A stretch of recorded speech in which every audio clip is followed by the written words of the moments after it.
My name is Allison Brooks, but everyone who actually knows me calls me Allie. I'm 32 years old.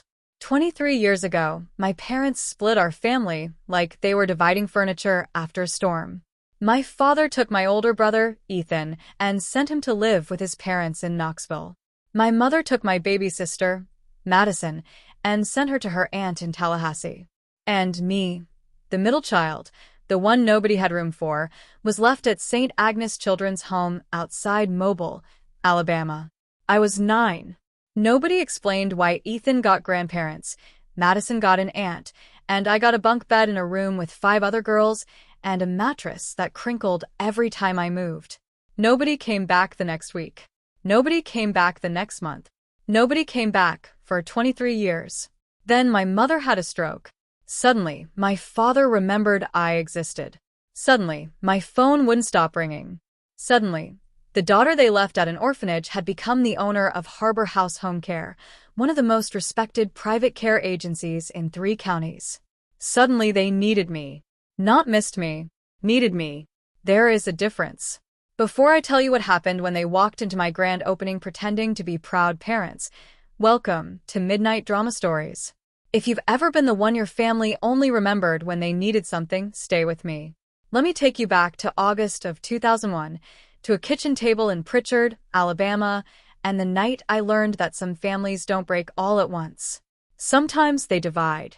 Our kitchen table had a burn mark near the edge from where my father once set down a hot skillet and promised to sand it out. He never did. My father, Martin Brooks, promised to fix a lot of things. The back steps, the leaking sink, the marriage, me. That night, the air conditioner rattled in the window, fighting a losing battle against Alabama heat. Ethan was 12, sitting to my left, spinning a quarter on the table. Madison was 3, asleep against my mother's shoulder, her curls damp with sweat. I sat across from both of my parents with a glass of lemonade I hadn't touched. My mother, Diane, spoke first. Your father and I need some time apart. Ethan stopped spinning the quarter. My father rubbed both hands over his face. He smelled like cigarettes and machine oil from the tire shop. It's temporary. It wasn't temporary. Adults use that word when they want children to stop asking questions. They explained, and I used that word generously, that Ethan would go stay with Grandpa Ray and Grandma Louise in Tennessee. He was old enough to help around their farm. Madison would go with Aunt Carol in Florida because she was little and needed a woman's touch. That was my mother's phrase.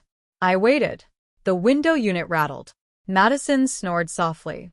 Ethan stared at the quarter, now flat on the table. Finally, I asked, "What about me?"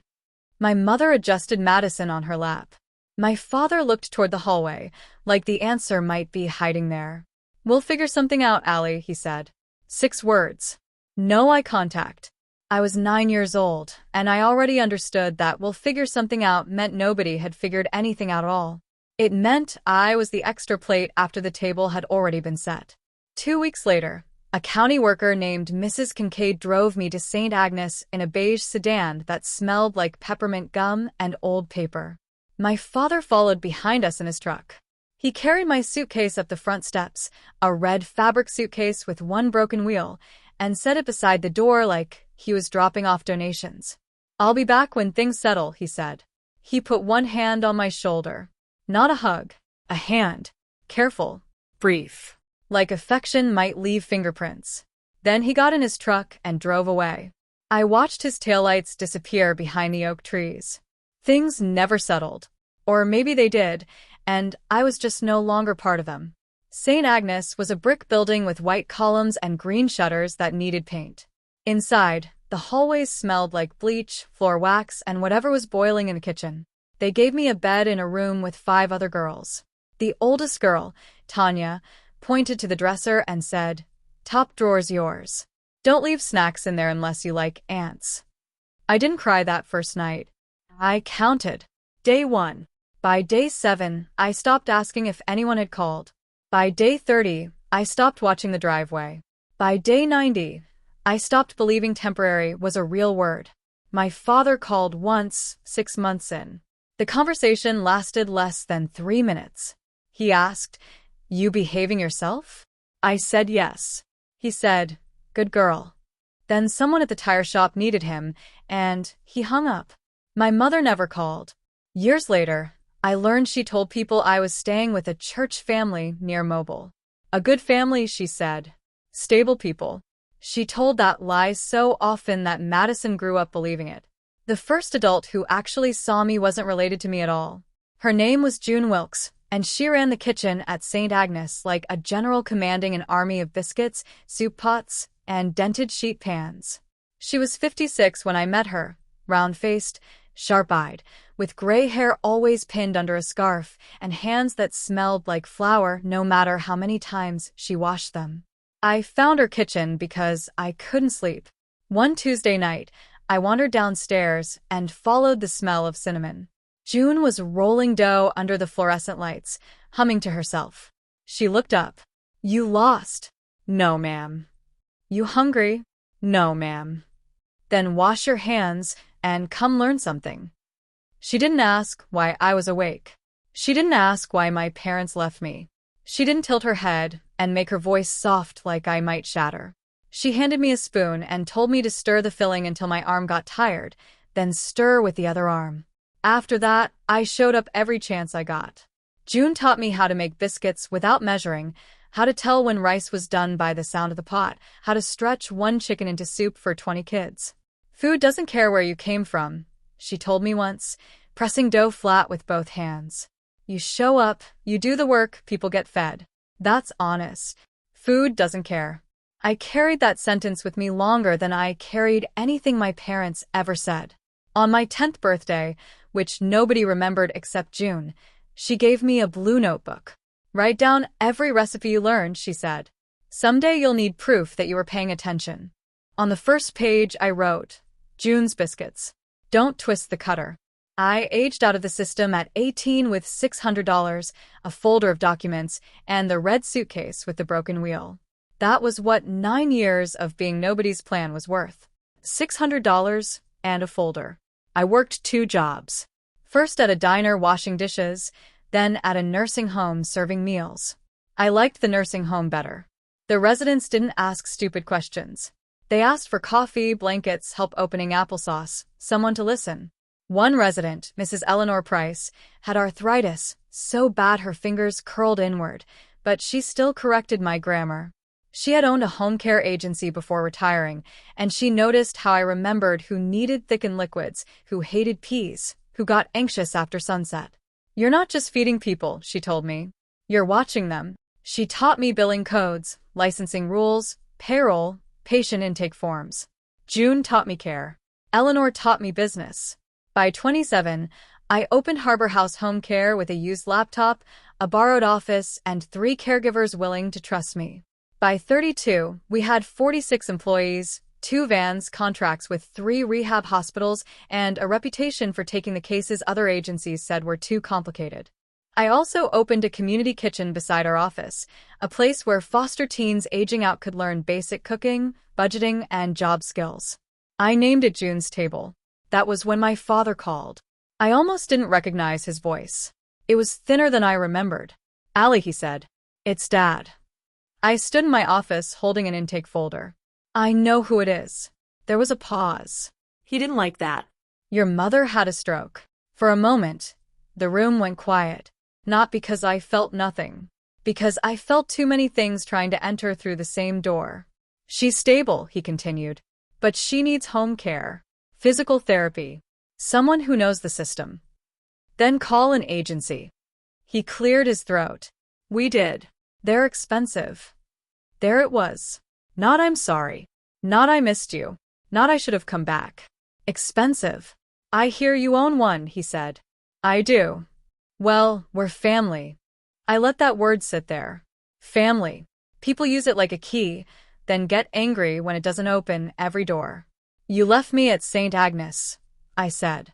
"Allie, that was complicated." No. Complicated is a medication schedule. Complicated is Medicaid paperwork. You made a choice. He sighed, tired already of a conversation he had avoided for 23 years. "Your mother wants to see you." "Does she?" "She's emotional right now." "That's not the same thing." He didn't answer. Over the next week, he called 11 times. My mother called twice from the rehab facility and left voicemails full of crying but empty of apology. Ethan messaged me on Facebook saying he'd only recently learned I hadn't been adopted. Madison called from Florida and cried so hard I could barely understand her. Madison was the only one I called back. "I thought you had a family," she said. "Mom said they loved you." She lied. I know that now. A week before the grand opening of June's table, Madison sent me a photo. "I found this in Mom's old papers," she wrote. "I think you need to see it." It was a letter. My mother's handwriting. Dated September 2001. "Martin, don't bring Allie back yet. Ethan is settled and Madison is too young to handle more change. Allie is quiet. She'll adjust. It's easier this way. Easier." I stared at that word for a long time. Not safer. Not better. Easier. That letter did something strange to me. It didn't break my heart. That had happened years ago. It closed a door I had been standing in for 23 years. The grand opening of June's table was on a Saturday morning. By 9, the room smelled like coffee, biscuits, fresh paint, and new beginnings. Former foster kids came. Nurses came. Hospital administrators came. June Wilkes came in a purple dress and complained that the biscuits were almost as good as hers. At 9:45, my parents walked in. My father wore a blazer that didn't fit right. My mother leaned on a cane, pale and thinner than I remembered, but alert enough to scan the room and understand there were witnesses. Ethan came behind them, uncomfortable and quiet. Madison came alone and sat near the side wall. My mother smiled at people. "We're Allie's parents," she told them. "We're so proud." Proud. Another word people borrow when they didn't earn the right to use it. At 10:15, my operations manager, Tasha, handed me the microphone. I thanked the hospitals, the caregivers, Mrs. Price's foundation. Then I turned to June. "This place is named for the woman who taught me that care is something you do, not something you claim." June waved a hand like she hated attention, but her eyes were wet. Then I looked at my parents. "Some of you met my parents this morning," I said. "So, I want to clarify something before anyone gives them credit for this room." The air changed. My father's face tightened. My mother's smile froze. When I was 9, my parents separated. My brother was sent to our grandparents. My sister was sent to an aunt. I was placed at St. Agnes Children's Home. Not for a weekend. Not temporarily. For 9 years. Nobody moved. I aged out at 18 with $600 and a notebook full of recipes. The first woman who taught me how to care for people was not my mother. It was June Wilkes. My mother stood. "Allie, please." We did what we had to do. I reached into my folder and unfolded the letter. "Did you?" I asked. Her face changed before I read a single word. I read only one sentence. "Allie is quiet. She'll adjust. It's easier this way." The room went completely still. "You didn't leave me because you had no choice," I said. "You left me because I was the child who made the least noise." My father looked at the floor. My mother sat down slowly. I turned back to the room. June's table exists for every kid who is told to adjust to being unwanted. Here, they will learn to cook, budget, work, and feed themselves. But more than that, they will learn they are not leftovers from someone else's life. June stood first and clapped once. Then again. Slow. Deliberate. Tasha joined her. Then the caregivers. Then the room. It wasn't loud at first. It was heavy, like people didn't know what to do with the truth except hold it with their hands. My parents left before the biscuits were served. 3 months later, Harbor House accepted my mother as a client. Not for free. Not as family. As a patient, through the same intake process as everyone else. I assigned her case to another coordinator because boundaries are not cruelty. They are architecture. My father tried once to ask for a family discount. Tasha told him our rates were printed clearly on page 2. Ethan apologized. Slowly. Awkwardly. Without asking for anything. Madison visits once a month. We don't pretend we're close. We are learning each other honestly, which is better. As for my parents, I don't hate them.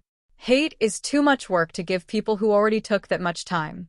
Every Thursday evening, I teach cooking at June's table. 6 teenagers, sometimes 8, each with guarded eyes and faster hands than they realize. I give each one a blue notebook. Write it down, I tell them. Someday you'll want proof that you were paying attention. Last week, after class, I drove past the old St. Agnes building. It's closed now. The windows are boarded. Vines crawl up the brick. For years, I couldn't pass it without feeling 9 years old again. This time, I didn't stop. My headlights swept across the building for 1 second. Then it was behind me. Some people are born into families. Some are chosen by them.